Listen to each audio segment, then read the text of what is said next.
Track today just because we do have those two kind of tuck-in talks that we're going to do right after Scott's talk, so it's going to eat up a little bit of the extra time we have after. So let me just do a quick introduction. This is Scott, founder of SecMed. SecMedic. I knew I messed something up. That's all right. We'll get it. Well, and really excited to have him present this talk today.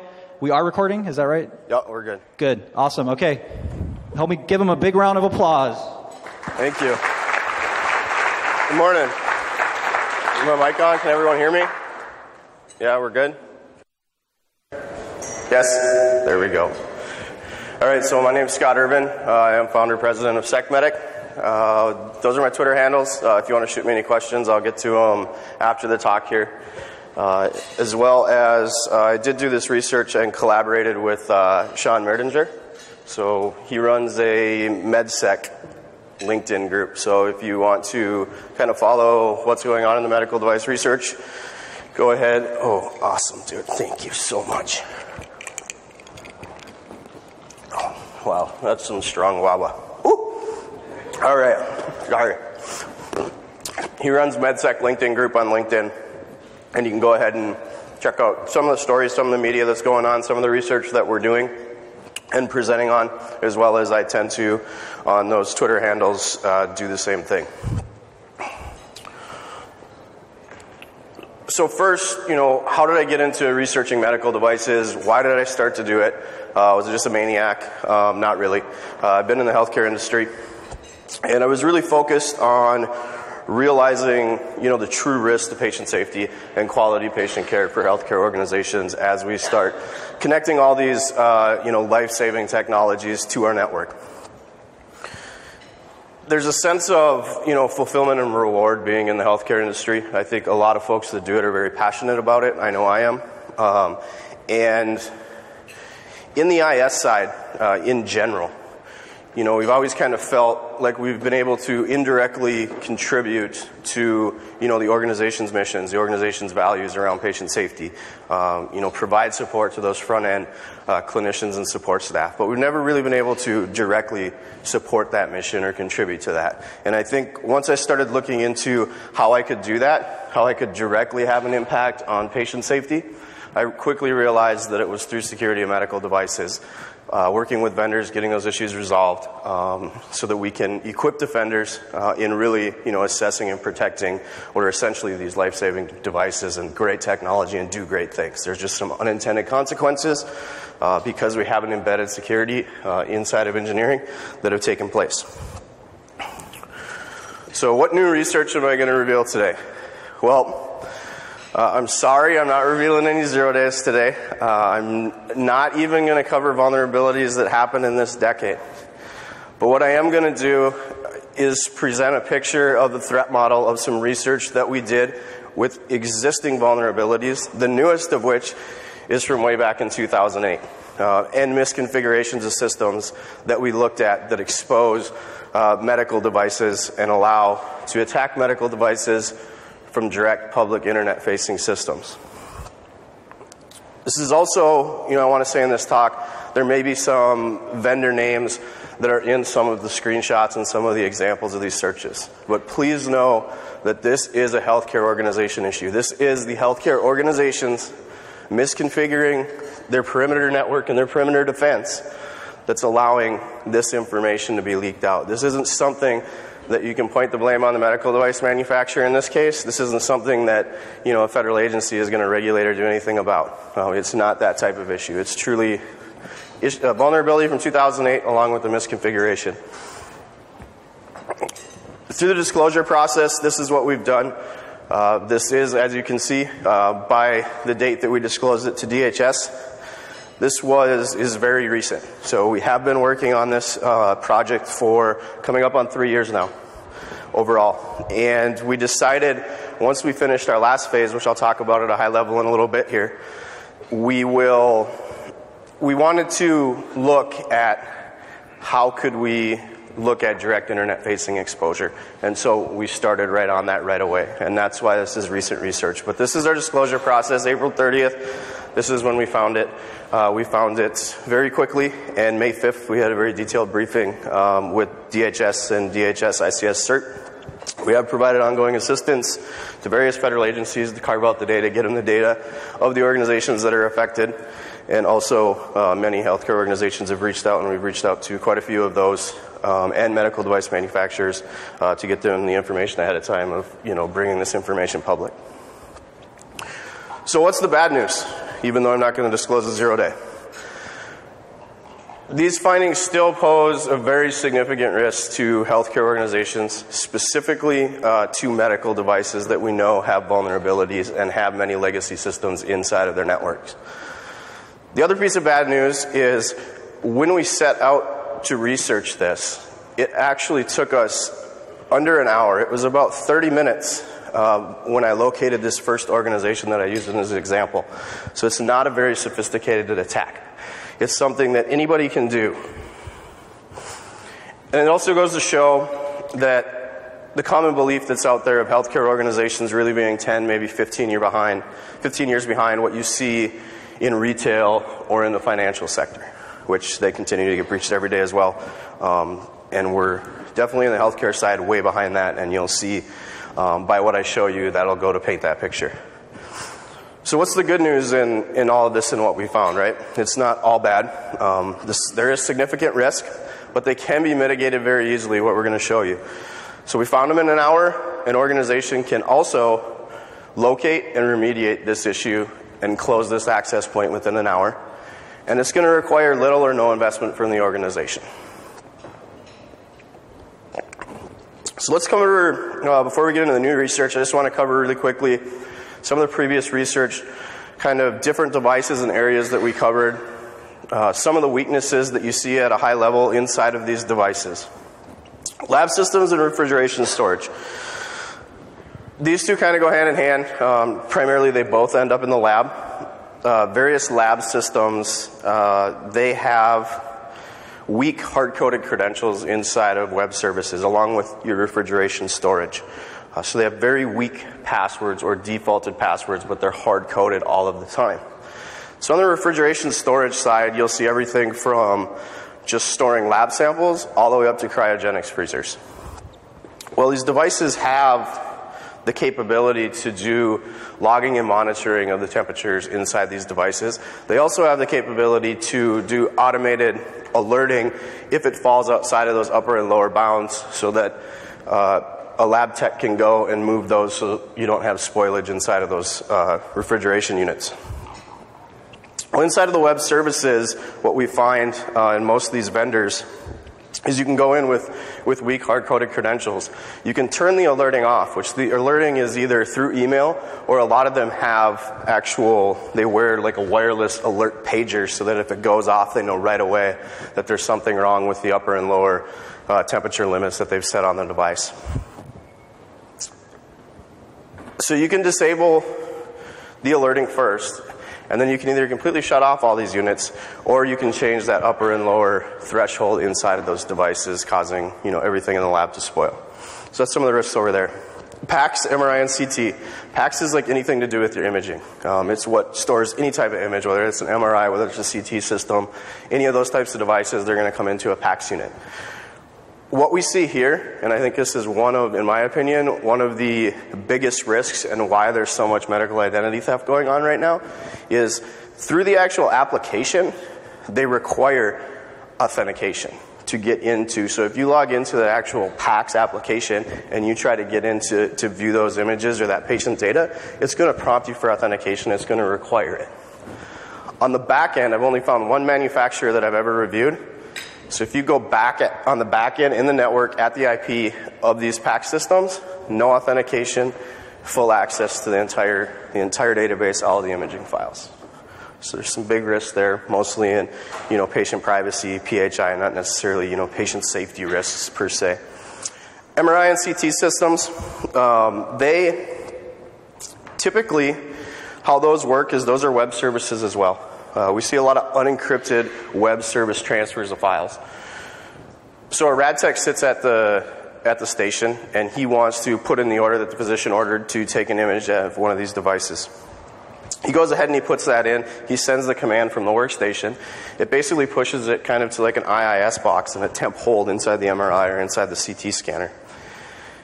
it sits there and it doesn't actually execute the image. There's kind of a fail-safe, which is good, which is really good, that the rad tech typically has to push like a little red like Staples Easy button type thing, and they push that button, and it's almost like a CAN bus, like direct connection. And you hit that button, and then it goes and it retrieves what you just pushed down from the rad tech workstation, and it runs that image. And so that has exposure time limits. It has an X of Y type coordinate of the area of where you want to take the image. And so that fail-safe is really good because remotely it's a pretty good security control that you can't go and just start shooting random images or things like that. But what you can do, because there's unencrypted web service traffic, is you can replay new data and you can change the actual imaging location for where it's going to take that image, as well as the exposure time frames inside the XML files that get past that box. So when the rad tech actually hits that, it's going to take an incorrect capture on the patient. Defibrillators, these are kind of various types. ICDs, external defibs. SICD is a new technology that goes underarm. It doesn't go inside the chest cavity, so it's very good for infection prevention. But for security, it's just like the rest of them. A lot of the implantables, they run over telemetry. So they're going to run on like the 400K range. And the issue with these that we typically see, Kevin Fu actually did some really good research all the way back in 2008 as well, and came out with his findings. And so that's typically still what you see to this day, is those implantables run on telemetry, but the controller system that syncs with those telemetry systems doesn't require any type of authentication. So you can take that and with like a new radio setup or something like that, you can snip that traffic, you can replay those attacks, and you can send test shocks to the defib, or you can change upper and lower sensing limits to when it actually senses you're going into cardiac arrest and should start shocking you. So you can change it and say, oh, don't initiate till 150 beats per minute, and then put an upper limit on that. You can also send rescue shocks without any type of authentication of these types of devices. So they're typically like in the 80 joule range, but you can go ahead and you can replay them. They don't require any authentication. Obviously, there's a clinical use to that, right? You would hate to, a security solution is a bit of a difficult one. You would hate to, present and you forgot the password of that device, and all of a sudden, a patient dies on the table. So there's two sides to every story, but obviously we need to take a better look at what can we do to kind of balance that security, and that patient safety and quality care. Infusion pumps, same types of things. We see unencrypted web services sometimes in those. More commonly, what you see is superfluous services that have absolutely no operational use case that we can find. So you see things, hard-coded or unauthenticated, Telnet, SSH, those types of services for remote administration. If they're really crafty and think that we'll never find them, they throw them on some random port. Security through obscurity. So that's typically what you see there. And what you get into and what's dangerous is being able to update drug libraries, because that's what sets upper and lower dosing limits on those types of devices. Almost all infusion pumps are on a wireless network as well, because they want those carts to be mobile. So you typically see them on the organization's internal network, some of which on the older ones will only run web. Medical device integration, this last one I'm going to cover. This is kind of something where you typically wouldn't see devices interconnected. So anesthesia carts, for example, or ventilators. Historically, they've intentionally at least thought somewhat of, okay, we're not going to connect those into the network and allow communication. Well, with electronic medical records and the need for the physician to really go to one place and see all of that patient data, medical device integration has become huge inside of the healthcare industry. And what that allows you to do is either hook up a software or a hardware module to these types of devices, aggregate the data, and then dump it into your medical record. Well, again, the solutions that I've seen out there, there aren't too many to choose from. They have unencrypted web services and data transfer where you can intercept that, and you can just take burp and you can completely replay this type of information, and it'll ultimately stream down into the medical record, be misinformation. So it would be like kind of like medical identity theft in a way, as someone goes in and presents under your identity, and then you show up and possibly get misdiagnosed or receive incorrect prescriptions, something like that. So what were the top risks that we found? I think these are kind of rank ordered, right? Nothing new. This is stuff, again, 10, 15 years behind other industries. It's like, why are we doing it? Why are we still here? So number one is really hard-coded approved accounts. That is the biggest vulnerability inside of medical devices. Then I think it's unencrypted web applications, web services, different various data interfaces. Superfluous services, again, with no operational use case. It's like one developer decides, I'm going to throw, Telnet on this port, and 3 other developers choose their own little random port, and so then they have 7 ports running Telnet or some, backdoor that the developer threw into the system, and ultimately they're thrown out into production. System updates and patching. This is a big one. You often see in healthcare this misconception, and a lot of people still don't understand. They hear from the vendor, or the vendor tells them they can't patch the medical device or those supporting applications and systems. The FDA has long ago and has put out multiple guidance that there is a cybersecurity clause for patching, for updating these devices. It is allowed. If the vendor tells you that, push back on them. Don't take it for face value. You already took it for face value when they said they had security when they didn't. You didn't check it. So please do a little bit more due diligence. Push back on the vendors a little bit. Make it known that it's a requirement in these types of devices. So that was kind of the previous research, right? So again, why did we want to do more? Well, when we published that research, we had folks that were still saying in the general public and the physicians, and even some inside of healthcare security, or what they call security, but was really compliance people, they said, okay, we understand that these risks are here, that these vulnerabilities are there, but there's absolutely no way that an attacker or an adversary could get to these devices directly from the internet, because we have them behind firewall and firewall and firewall, and we've segmented everything, which is a complete lie. And I know that. The reality, in many healthcare networks, you can do segmentation to a certain extent. But now, with the integration in this medical device integration, they're pumping data, and they're going to pump data through unencrypted web traffic. And so they have to pop holes through their firewalls. Whether they want to firewall this stuff off or not, the reality is they can't really do it anymore, so they've got to open up that internal network. So that's one of the reasons we wanted to do it. This is actually, the FBI got involved. I'll talk about that a little bit more here later on why the FBI got involved. Historically, we haven't seen advisories from the FBI. We've seen them from DHS, ICS CERT, and from the FDA. April, just a few months ago, the FBI actually released 2 separate, that month, private industry notices, as they're called, that go out to the healthcare organizations, dealing specifically with security issues in medical devices, and malware type activity on those devices as well. But this was one of the biggest things, and goes to this misconception, and I'll read it here if you can't read it. So the biggest vulnerability was the perception of IT healthcare professionals' beliefs that their current perimeter defenses and compliance strategies were working when clearly the data states otherwise. So that was specifically verbatim by word in the FBI advisory. And it's clearly what I see all the time. Is folks tell me until they're blue in the face, oh, there's no way you can get at these devices. So we wanted to really, inform them and present them with the research to show them that there truly is that risk. They're not really hiding out behind the firewall in all cases. So threat model, just cover this really quick. You're all probably familiar with CVE, CWE, maybe not so much at CAPEC.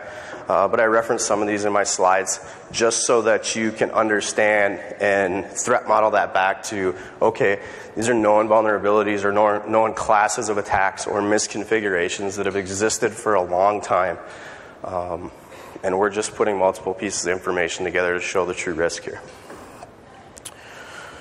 So we use Shodan for this research. We work with John Matherly, and we've ran some custom searches, things like that on various devices. But this one, we happen to be actually working on a talk that we're going to present on DEF CON.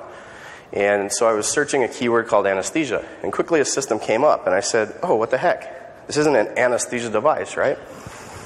What's going on?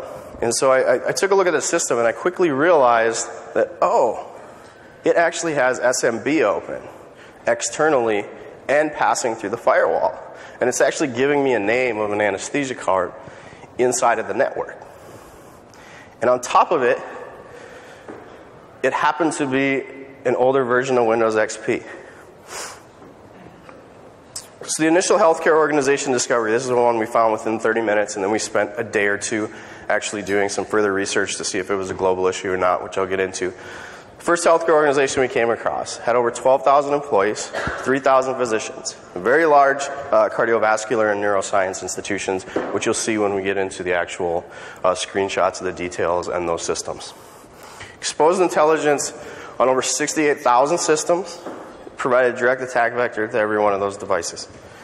It also exposed numerous third-party organizations and other healthcare systems. So for example, lab services or specialty services, something like that. A healthcare organization may subcontract that to another large healthcare organization that specializes in that area. So we've seen those types of systems clearly identified with known, third-party healthcare organizations inside those 68,000 systems.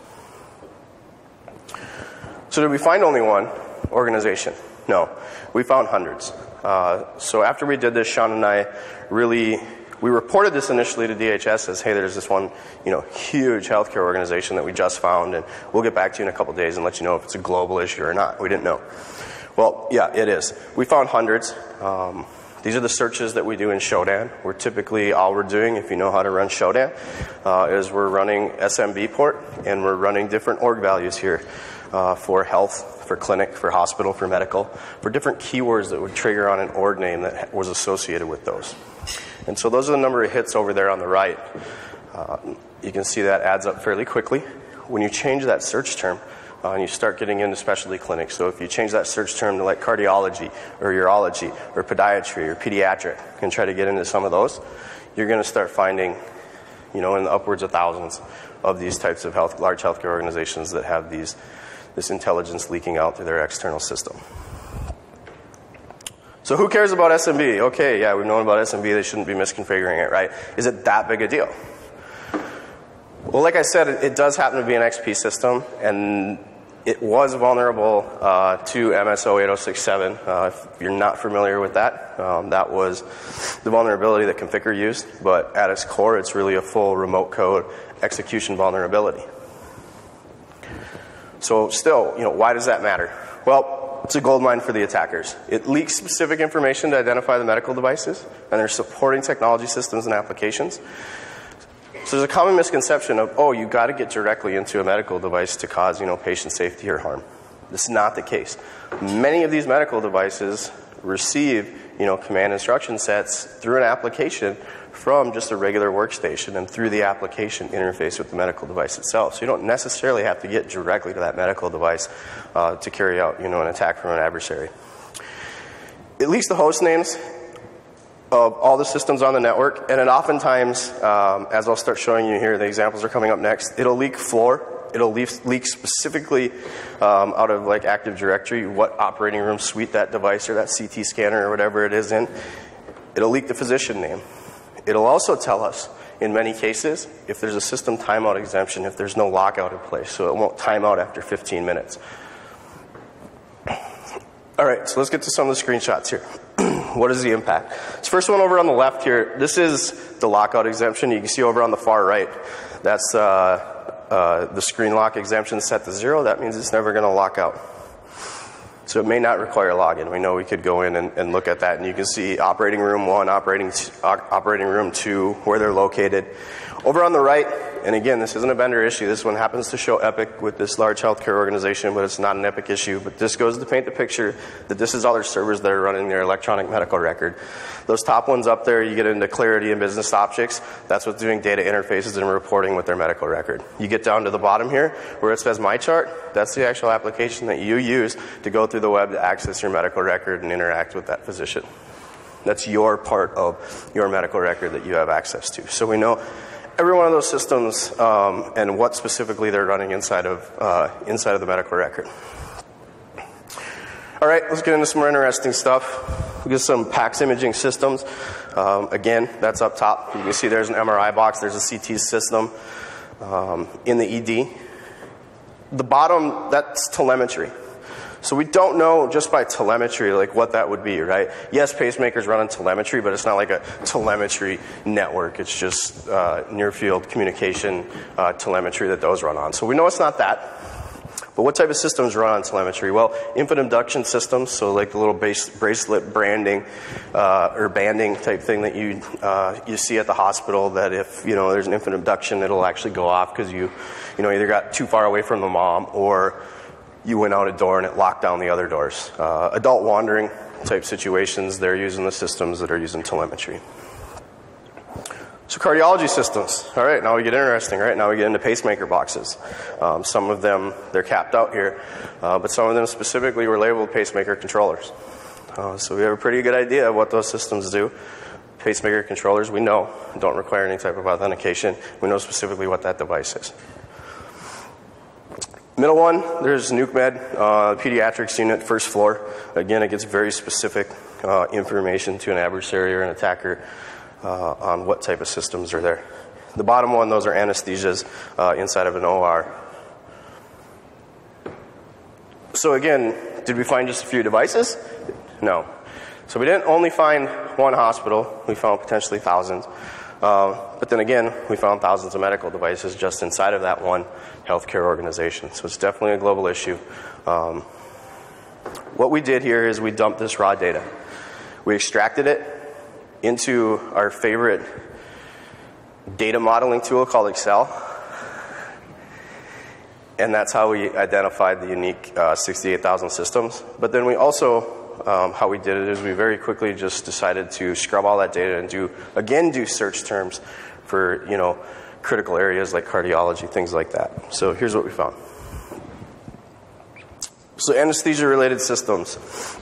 We found 21 systems that were associated with anesthesia systems. As I said before, this had a very large cardiology institution attached to it. So there was 488 systems associated with cardiology that we found. Information was leaked with all of their specific host names and all of that data. Infusion and MRI. Found 133 infusion systems. Found 97 MRI systems when we searched through this one organization's data. PACS system, that goes back to the imaging again. That's all of the image archiving. Again, I think this, it's my opinion, but I think there's a very high likelihood that this attack vector is actually used to go after these devices that we know don't have passwords on them on the back end storage to really get that medical identity theft, because there's money to be made in there. Nuclear med systems, we happen to find 67 again. They had a big nuke med specialty associated with it along with the cardiology. And lastly, pacemaker-associated systems, we found 31 inside of those that showed us those types of devices were associated to this organization. So let's talk about some potential attacks, right? We'll start with the weakest one first. If Eric Smith was here and he wasn't hungover, he would tell you, he'd get all excited about this one and say, this is the best one ever, right? Mr. Social Engineer. But this really goes to paint the picture, and I can tell you it would be very valuable to someone, trying to do that type of attack, because you're not typically just doing a physical attack. You now know the systems that you want to go after you get access to that network. You know the location and many times the floor, the specific office number. So you can walk into that location, you can go to floor 2, you can go to office number 112, and you know that system has a lockout exemption, and you're probably going to be able to walk right in, get on the network, and then specifically go after those host names that we've already identified through the SMB intelligence leak. Second one's a phishing attack, right? So we're all familiar with those. They're very common. Exact same issue. We have all the information we need.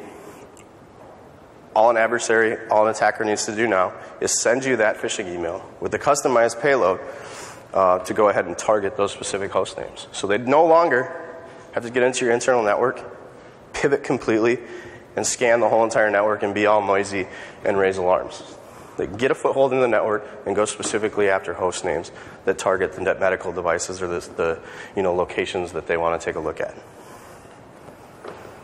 Pivot attack. This is the one that's directly accessible from the internet because they're vulnerable to MSO 8067, is you can pop that box, you can pivot from that box, and again, because the back-end networks and the topology, you can write a custom payload after you pivot, directly go after those devices. It's going to be very stealthy from an attacker standpoint, not going to raise a lot of alarms.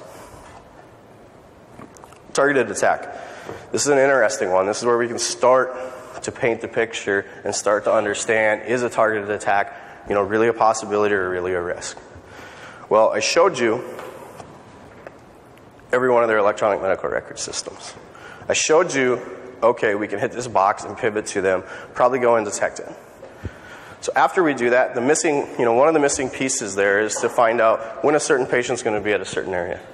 So that's where those medical record systems. Okay, I can go after these. I can go after their, Oracle databases or whatever they happen to be using, MS SQL. Find a weak password on one of those systems. I now have access to their medical record devices without scanning the entire network. And I can see where patients are going to show up or what doctor that patient's going to visit. And I know where that doctor's office is located, what systems associated that physician through leaked intelligence. So then, you start building the case of, okay, you can, launch a targeted attack at a specific location, specific rooms. In conjunction with, if you got into the medical record system, you would kind of be able to bring those things together and make the case for that it's not that far-fetched. So who the hell would want to do this, right? So some adversary misconceptions that I got out of the previous research that we did. The first one was obviously, well, they only care about the financial gain, so there's no way anybody's going to attack us, right? And yes, the Russians are in there every day taking all our information and selling it. That's what they do. The second one, I kid you not, this guy emailed me and commented on the initial Wired article that we were giving information to the schleps in caves and they didn't have the intelligence to figure it out. So that's just to show the ignorance of the comments and the feedback that I get and some of the misconceptions on the adversaries, right? Is that they actually believe that they aren't competent enough and that every single extremist or terrorist happened to live in a cave. I blew my mind, but some people, I guess they're pretty persistent in their ways. And again, just the bottom point, saying that they're not technically adept to carry it out. Well, you don't necessarily have to be. This is using Shodan. This is using open source reconnaissance that's available to the public. It's a misconfiguration that we know shouldn't be in place, and it's a vulnerability that's been publicly disclosed since 2008. And it's not just any vulnerability. It's the one that Configure ran on. So it's one of the most highlighted vulnerabilities that have ever been published. So it doesn't take much technical skill in order to, execute, this type of information. So who should we worry about, right? Where is the risk with the target to a medical device? Well, I think, terrorists, extremists are obviously a case that can be made, especially when you get into, technically adapt. Even though this isn't an advanced skill set, you still have to be able to locate a vulnerability inside a medical device once you get in there. So, groups like ISIS or nation-state sponsored actors, those types of adversary tests or groups are probably the greatest risk, the highest likelihood of something happening. So what's that adversary attack model, really look like, right? What's our greatest risk? Probably a combined attack. It doesn't need to be in healthcare. Probably looking at an event like, Boston Marathon bombing or 9/11, something like that, in conjunction with an attack on healthcare systems in, say, a 10-mile radius or, power grid, things like that. Am I just being, a conspiracy guy and coming up here and saying, a combined attack is really a risk, right? Well, it's not just me. I mean, the U.S. government is funding this stuff heavily for the last 2 years. Cyber City, Ed Skoudas and CounterHack signed into an agreement. There's a link there for a Washington Post article. But basically, Cyber City was funded to give DOD and federal information security folks access to a real-life scenario-based training of combined attacks. So they put together and they build this cyber city that has all of your critical infrastructure in one place and has lights all hooked up to it, so if it's getting attacked, alarms start going off, to really equip defenders in how to respond with a combined attack. And I think this also goes to the point of back to why did the FBI get involved? The FBI historically never put out an advisory on medical devices or medical device security. Only the FDA, DHS, ICS cert put them out. I truly think that this is the reason the FBI got involved. They have no other really player in the game. So some other misconceptions about, what we found, right, is doesn't HIPAA protect us? It must be ineffective, which I'm not really going to argue the ineffectiveness. But truly, HIPAA focuses on privacy of patient data. It doesn't focus on medical device security. It doesn't focus on adversarial resilience, testing and mitigation type threats at all. Healthcare organizations, especially, obviously in the U.S., they've been given funding for the last 10 years, and they've been getting funding to build their so-called information security programs due to HIPAA. Meeting those requirements, reading those, checking off those boxes along the little checklist. So what that's forced is really building compliance and information assurance for privacy of patient data. It hasn't been focused on securing, medical devices or looking at patient safety issues. So don't any of the three-letter, federal agencies really protect, the healthcare environment? Not really. The FDA doesn't require security testing validation as part of its 510K process right now. Some people think that they should. I don't know that it's the best place for it. I won't argue that today. And they've told you specifically in the advisories that came out when Billy Rios and Terry McCorkle found the 300 last year, and the advisories came out. One of them is this ICS alert. The FBI pin's actually from April. But they told healthcare organizations and they told medical device manufacturers, it's your responsibility, and we recommend that you start doing this type of adversarial resilience type testing against your networks. And not focusing so much on, compliance and information assurance, that you need to get the resources, that you need to dedicate people to really looking at these devices.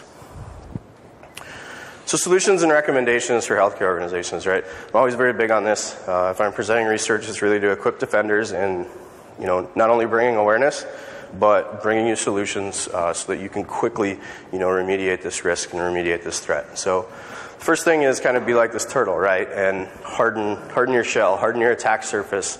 So how do you do that? There's kind of two quick ways. The first one is get your exposure off of Shodan. So very simple. It's going to take an hour or less to test this. So you can do the exact same queries that I ran and start looking for SMB services, but I wouldn't do that. I would start doing org searches with your name, and I would start looking specifically at your IP address space and look at all of it and see if there's any superfluous services or any type of attack vectors that can take place.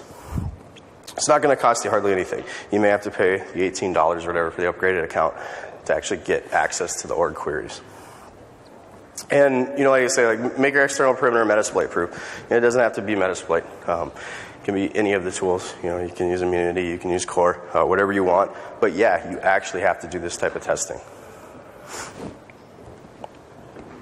What else? Well, stop the bleeding first. That's the most important thing. Get on Shodan. Look at this. If you're a healthcare organization, do that org search, do that SMB search. Make sure you get those services stopped so that they don't continue to leak out that intelligence on those internal systems, or that you notice that you have a public-facing box that's vulnerable to MS 08067. And really red teaming, right? That's going to take a little bit longer. That's not an immediate solution to address this, but we really need to start red teaming inside healthcare organizations and looking at those risks. So what do we need to from the research community? What do we need from medical device researchers? We need a few things. This first one, I'm just as guilty as the rest of us. Oftentimes, when it's not associated to academic university type research, and it's just independent research that we're doing for fun or because we're passionate about, we do a very poor job of documenting so that it's repeatable for others to look at and really understand. So please start to do that. If you're going to get into med device space, it's not as difficult as it sounds, actually. There's a common misconception that there's this huge barrier to entry to start researching medical devices. I've been fortunate to, have access to these lot of devices and be able to, you can buy them on eBay. So I go on eBay, we buy all these devices all the time. you obviously aren't going to be able to afford a CT system or a CT scanner or have room in your spare bedroom for one, but a lot of those devices, infusion pumps, things like that, are very inexpensive, a couple $100 or less. But you don't even need access to those devices in many cases. You can go out, start doing Google searches, start grabbing publicly available vendor documentation, and oftentimes what we found in our research is it will actually tell you in the installation guide that there's a hard-coded password and you have to set it like this. And this is what it's used for. So you see those things more often than not, and you don't need access to the devices to start looking at this space. But one thing we need to focus on from the researchers that are doing the work is really this digital health space. So digital health is in all this wearable technology and scales that are hooked in. It's kind of like this collision. It's like this collision of death, right? It's IoT, like combining with medical devices. And it scares the hell out of me. And I'm really, after this, going to focus strategically only on that, because I want to make sure we bring awareness to those issues. There's some, there's iPhone cases that you can buy now. It's great technology. You just slap the case on the back of your iPhone, and, oh, hey, let's do an EEG and send it off to my doctor, right?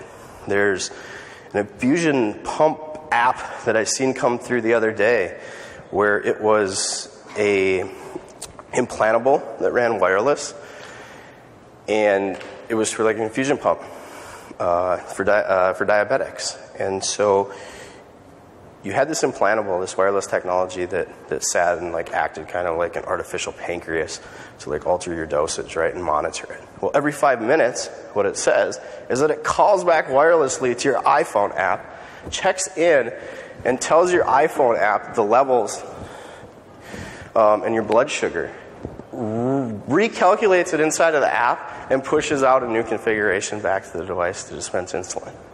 So that type of stuff is just not all right with me, and I'm sure, folks that are diabetic, or, even individuals like Jay Radcliffe, who's diabetic himself, and, the research he's done on insulin pumps, and now he obviously has gone back to, manual injections like many others in the security research community.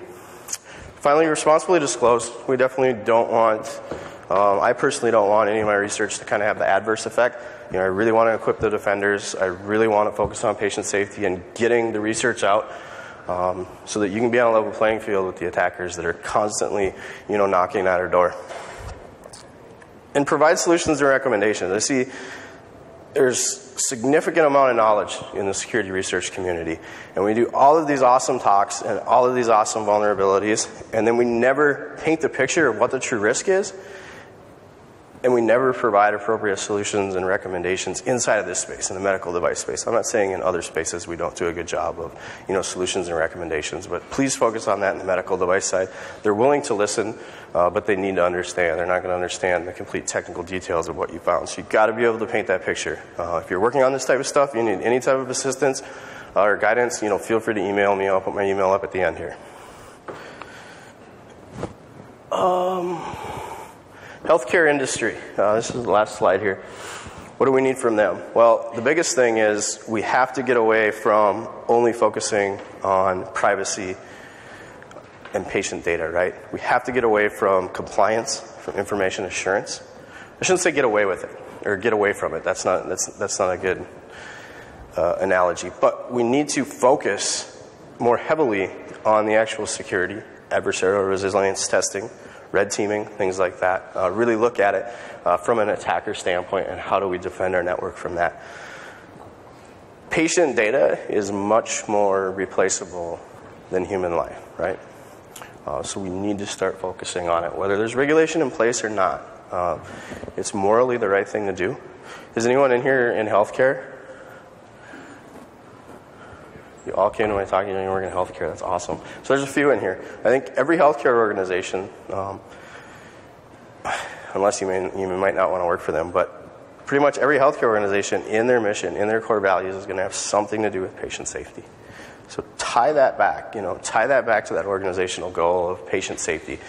It really shows to that executive team that you do have an impact and that you're directly affecting that. So that's what we need to see. And then finally, we really need to get around this comfort of how do we disclose, findings responsibly, but still be able to get them publicly disclosed in the end so that there's some sort of tracking and historical value that we can go back to later. Right now you've got, MOD database, and you kind of get recall notices that are very vague from the FDA every month. But there's not, you just get a few here that leak in through CVE.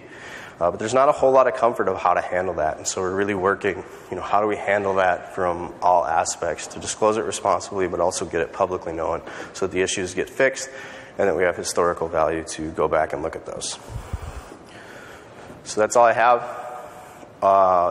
Again, there's my Twitter handles. And make sure to check out Shawn's MedSec on LinkedIn. And there's my email if you want to email me directly. Be more than happy to answer any questions that you have. Does anyone have any questions?